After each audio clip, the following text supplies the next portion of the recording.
So welcome everyone to today's masterclass. We're thrilled to have you here and joining us. We have a really exciting session for you today.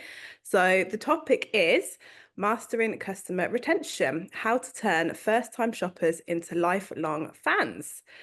Before we actually dive into the session, let me introduce you to TruRating and our esteemed guest speaker.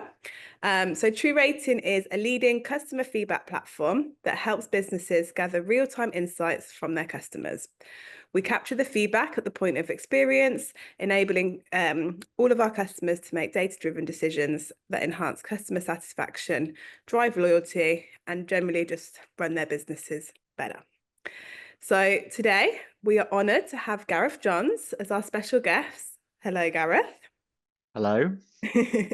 So Gareth is TruRating's Chief Customer Officer, bringing a huge wealth of experience, especially in customer engagement, retention strategies, and has been instrumental in helping retailers to really leverage the customer feedback to boost their loyalty and sales. So we're really excited to have Gareth here today.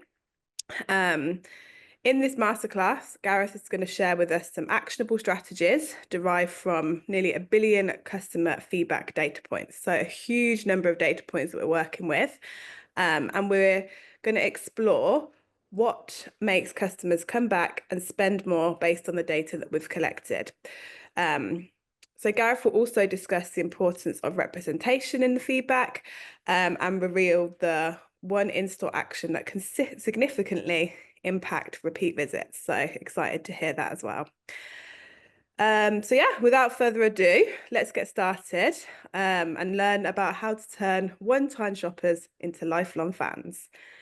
Gareth, welcome and thank you for joining us today. Thank you for having me.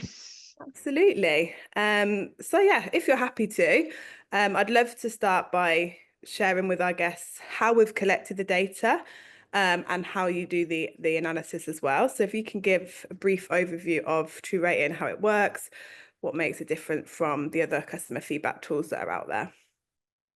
Yep, of course. So I'd say there's probably 3 or 4 major differences between what we do as TruRating and what other customer feedback tools do.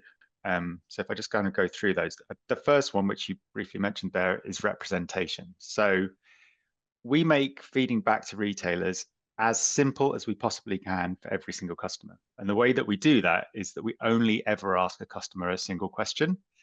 And to answer that, they only ever have to press a single button. So whether we do that on the payment device at the point where you go to pay, or whether we do it on the touch screens at a self-checkout, the whole point is to make it as simple as possible and to remove any barriers to providing feedback. And what this means is that we hear from over 80% of the customers that we ask a question of. And why is that important? It's important because it basically means that the data is much more representative of your customer base. It's effectively a random sample for any single question, rather than it being heavily skewed to either a customer that's had an amazing experience or a customer that's using your feedback mechanism as a means of complaint. So yeah, so representation is number one. The second point is one of timing. So we ask customers about we basically ask the question right as they go to pay. So they are still in or have just finished the experience about which we're going to ask them. So whether we're asking them about something that happened in the store while they were in the store, whether we're asking them about what's happening at checkout, whether we're asking them about why they chose to buy a certain product or didn't choose to buy a certain product, the answer is much fresher in their mind and it's much more accurate because it hasn't been influenced by everything that's happened to them between their decision and when they get asked the question. So, where other feedback tools might take days or weeks before they ask the question, we are asking right in the moment, so it's more accurate. And then the third one is one of volume. So because we're hearing from 80% of customers and because we can ask every single customer that goes through the till if we want, we can gather much more feedback much more quickly. And that means to get to robust numbers and be statistically significant in terms of differences between stores or by different times of day or whatever else, we can cut the data in lots of different ways, and we can do that much quicker.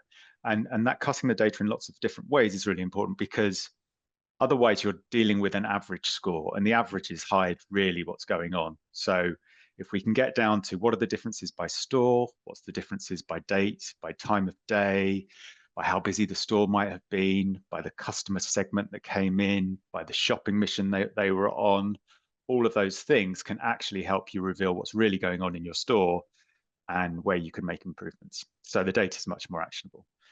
And then finally, along with the response or the question and the response that we capture a lot about what they've just bought and what store they're in and what the time is in the store and which terminal they went to and whether they paid by self-checkout or how they paid. So all that kind of contextual data really helps because it can also reveal differences. And because it's linked to transaction, we can also see how does the customer experience impact on things like conversion? How does it impact on a customer's likelihood to trade up to a more expensive item? How does it impact on their ability to add items to their basket? Or indeed, how does it impact on future visits, which I think is what we're here to talk about today. It is, yeah. That's so cool. It's really cool that you can go so granular down to that store by store time of day. Amazing. So yeah, we do have a feature called TruTrace. How does this work to let you analyze those repeat visits to the store? So one of the reasons we believe we get such high levels of feedback is that we view, and we make a big deal about, consumer privacy right from the beginning. So we talk about being always anonymous. What that means is that we never capture any data about an individual consumer that would allow us to identify that individual, and we never share any of the feedback that we get from a consumer with anybody, which means that nobody else who might have means to identify the individual ever sees the feedback. So basically, a customer can never be treated differently based on the feedback that they give. So that's kind of I guess a starting point to this whole kind of repeat visit piece. But what we do have is the payment partners who capture the data on our behalf have an ability to provide us a one-way encrypted hash of the payment card. So what that would mean is that we would never know that Harriet came into the store today and provided feedback.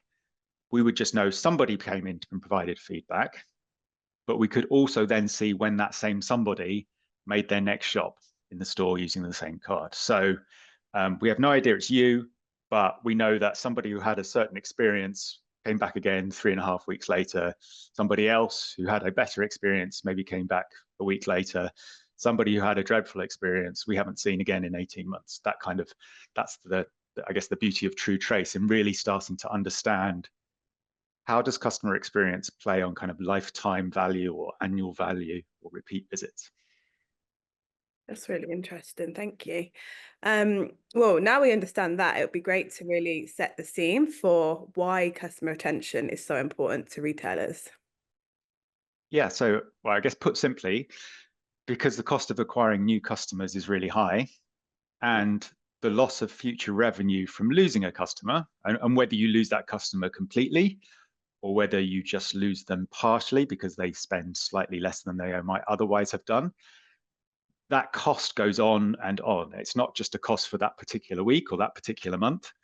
It's an ongoing loss to the business, and it builds up every quarter and every year. So yeah, it's really important to make sure that you kind of maximize the chances of repeat visit and you don't lose customers to your competitors. Yeah, absolutely. I couldn't agree more. And so what have we learned about customer retention then so far? Yeah, so I think the first point I'd say is that very few customers are loyal to one particular retailer or brand. I mean, I think if you just think about kind of your own life, like maybe there's a few people out there that, you know, when it comes to their brand of mobile phone or the brand of car they drive, maybe, or depressingly, the bank where they have their current account, then maybe they don't move very often. But whether that's really loyalty or whether that's lethargy or convenience or fear of the unknown, that's probably another massive discussion that we could have. But I'd say for almost all customers, when you're thinking about everyday retail, and that's whether it's grocery, fashion, footwear, discount, speciality, even hospitality, the reality is that customers shop from a range of retailers. And at best, if you're a retailer or even if you're an individual store, what you can hope for is to be in that customer's consideration set. And we see that customers generally visit and they shop with a particular retailer much less than that retailer might want to think or even be willing to admit. So I guess I'd say the first point is retailers need to acknowledge that who they think of as their customers are also their competitors' customers. So it's all basically one massively overlapping Venn diagram, and yeah, everybody shares everyone. Yeah, it's so true. When you were saying it, I was thinking, yes, I'm loyal to my bank, but everyone else, no. Um, so yeah, thank you. How does this impact how a retailer should think about customer retention? Yeah, so I think linked to that point, when you're thinking about repeat visits, it's rarely sort of do customers repeat visit or don't they repeat visit? You know, there are some experiences that probably out there that are so bad that you would vow, I'm never going to return to that particular retailer or brand or store. But in the vast majority of cases, and certainly for the retailers that we work with, who, you know, by definition almost, they work with us because they're already really focused on delivering great customer experience. It's all about driving more of a subtle shift in a customer. And that subtle shift is you're really trying to change whether they think of that retailer kind of at the top end of their customer kind of consideration set, or whether slightly lower. And what your aim is to really trying to influence their thinking and get higher up that list, and maybe to remain on that list for a little bit longer in kind of their lifetime. And probably you're looking at, can I get one additional visit out of that customer this year? That's sort of the, you know, the range in what you're thinking. So it's not like I have these massively loyal customers who visit me every single week, and then I have people that never visit me. It's people visit me, I'm in their consideration set, they shop with me occasionally. If I can get one additional visit out of them a year, if I can be slightly further up their consideration set, if you're in grocery, if I can get the main shop and somebody else gets the top-up shop, then that's the benefit I'm looking for. So that's really when we think about customer retention and repeat visits, that's really what we're talking about. Yeah. And so how does the analysis that you do help a retailer to influence that customer thinking, get them to come back that one extra time?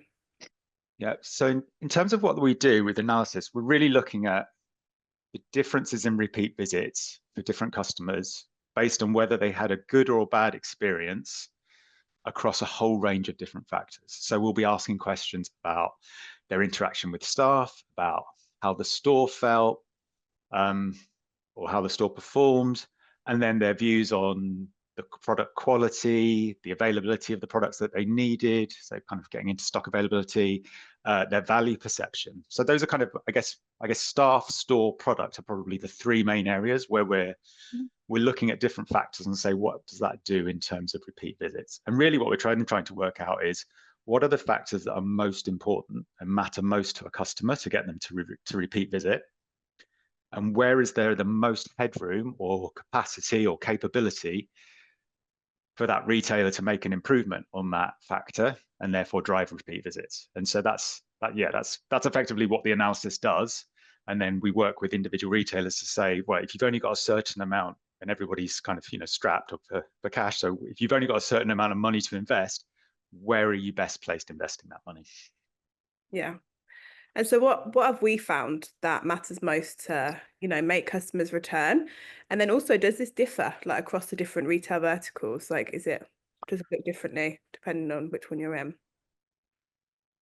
So I'd say the biggest learning we've had, and this applies pretty much to all sectors, and that's from grocery to fashion to discount retail, is that engagement with the staff is the single most important factor time and time again. And that holds true whether you ask a question directly of a customer about what matters most to them, or whether you just look at all the factors and then you track which one differs the most between a good experience and a bad experience on future behavior.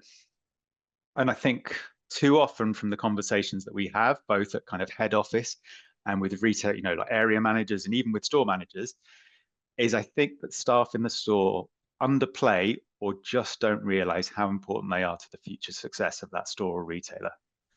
And yeah, I just don't think it's acknowledged enough. You know, for some reason, repeat visits is kind of thought of as somebody else's thing, Like it's kind of been classified under customer loyalty, and that's been kind of confused and conflated with loyalty and rewards programs, and therefore, isn't the role of the staff in the store. That's really interesting because when you go into a store and someone greets you warmly and they make you feel welcome, it has it makes you feel you want to spend more time in the store, you want to enjoy the experience more. So yeah, it makes total sense.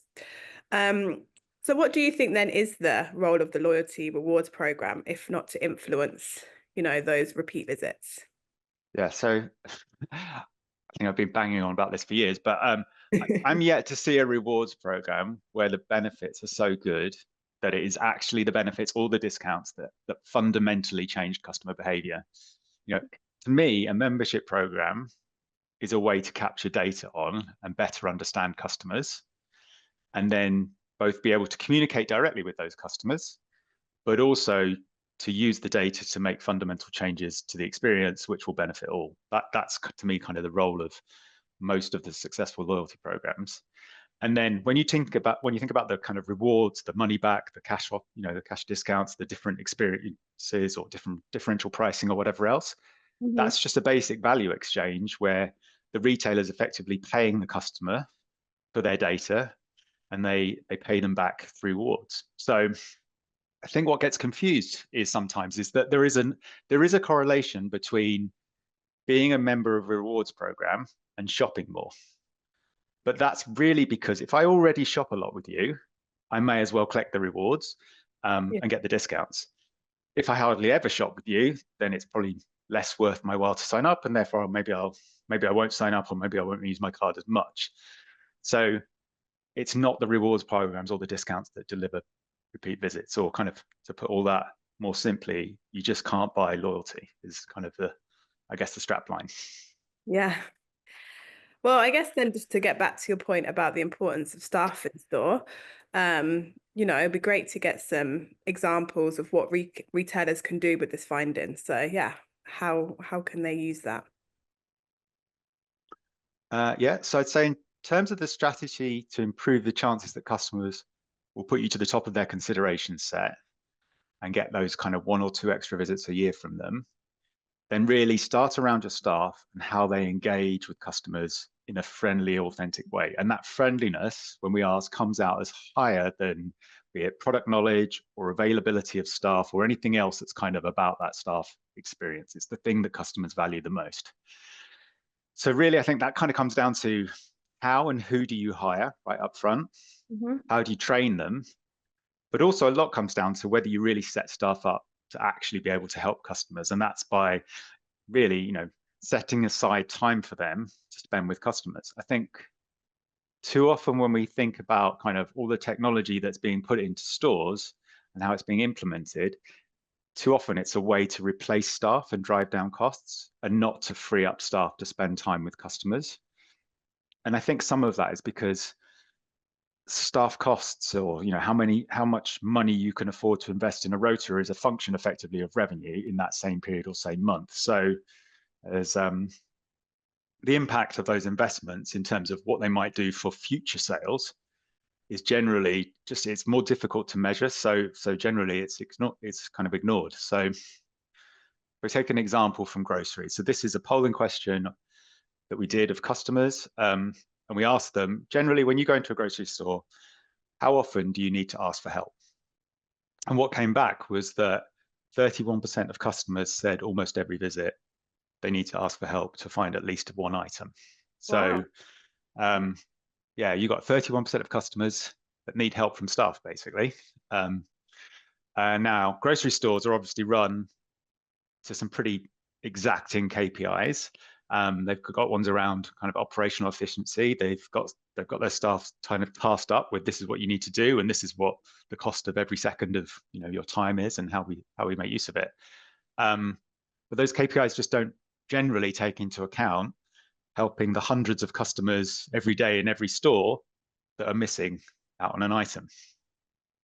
And it's not just the missing out on that one item that you're worrying about. It's missing out on the future visits. So what we found was that customers that felt the service when the store wasn't friendly, made 3 fewer visits to the grocery store over the next year on average. So, if you take an average visit to a grocery store, times it by 3, what do you say? Like, it's probably at least $200 that is in lost revenue for a customer, and all of that for the sake of an extra 2 minutes of a staff member's time to help them find the item that they needed, to make them feel like they had a great experience and that they were valued. So I think for a grocery retailer, looking at their operational KPIs and really thinking about that staff efficiency number that they've got in there and how they build in that idea of helping customers could be a really, really key point.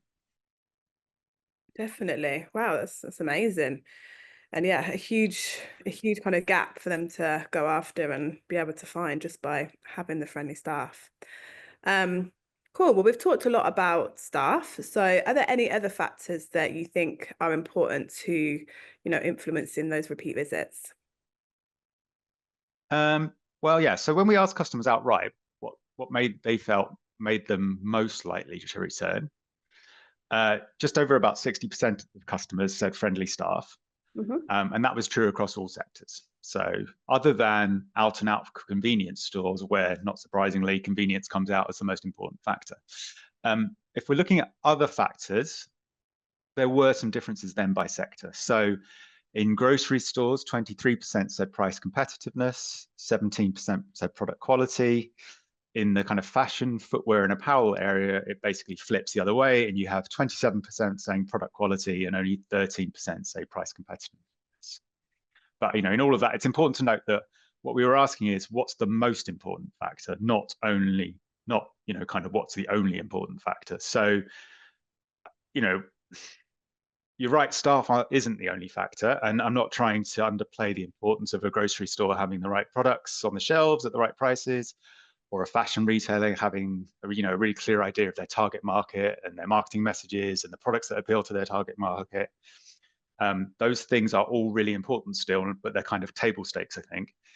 All I'm saying is that I think the role of staff and the experience in store has been underplayed and undervalued when it comes to kind of this repeat visits.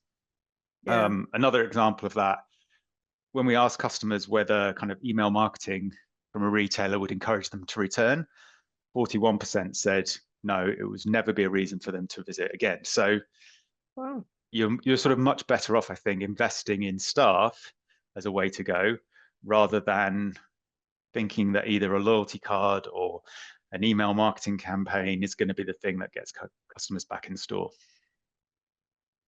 It's really cool. Thank you. So as consumers become more conservative around their spending and retailers are adapting to the potential for higher prices, what else is it that they can do to make sure that they're keeping their customers for the long term?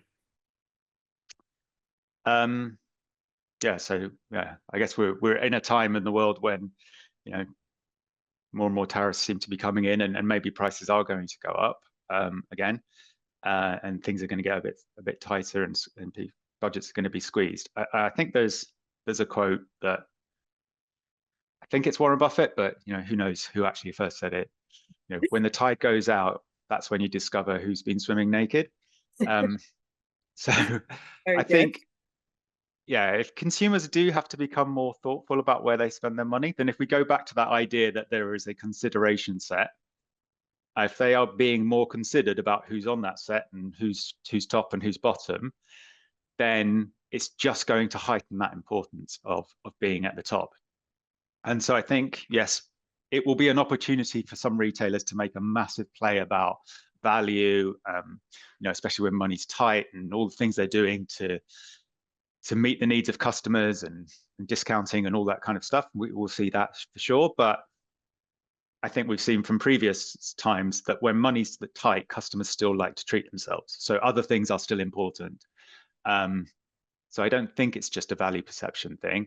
I think we'll see that retailers that have been thinking enough about how do they appeal to customers, how do they get to the top of the consideration set, what have they done for those customers in the past, have they provided good customer experience, have they had friendly staff? Those are going to be the retailers that are going to survive and to prosper during that time, because they'll already have been doing the groundwork for years and years previously. I think if you get to this point and think, I haven't been considering my customers enough, oh, but now things are getting tight, now I need to start, I think by now you're already too late. So I think, you know, we're going to see the benefits going to come to those that have already put the effort in, if you like.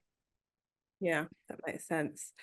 Well, Gareth, thank you so much. That was actually my final question. I've definitely learned a huge amount on how retailers can build their fan base. So thank you. I'm sure that everyone listening also shares that same sentiment. So yeah, I hope this was helpful for everyone that is listening. And yeah, have a great day. Thank you. Talk to you later.